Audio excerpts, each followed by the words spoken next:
Hello, Robert Spencer here for Jihad Watch. A new Newsweek poll on American attitudes towards Muslims and Islam has found that 46% of Americans believe that the United States is taking too many Muslim immigrants. 32% think that Muslims in America are less loyal to the United States than they are to Islam. 28% believe that the Quran condones violence, and 41% hold that Islamic culture glorifies suicide. 54% are either somewhat worried or very worried about Islamic jihadists in this country, and 52% support FBI surveillance of mosques.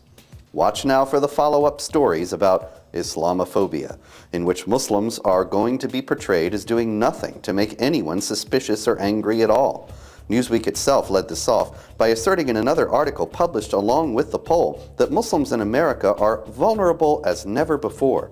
That story began with an account of a Muslim in Cleveland asking George Bush, "What are we doing with public diplomacy to change the hearts and minds of 1.5 billion Muslims around the world?"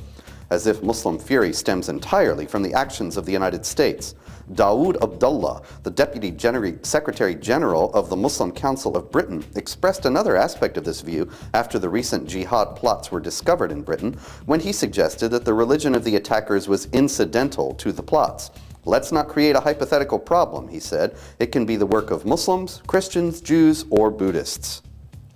But the connection between Islam and terrorism doesn't come from non-Muslims, as the recent Pew Research Center poll of Muslims in America revealed. 26% of Muslims between the ages of 18 and 29 affirmed that there could be justification in some unspecified circumstances for suicide bombing, and 5% of all the Muslims surveyed said that they had a favorable view of al-Qaeda. With 2.35 million Muslims in America, that's over 300,000 supporters of suicide attacks and 117,500 supporters of al-Qaeda.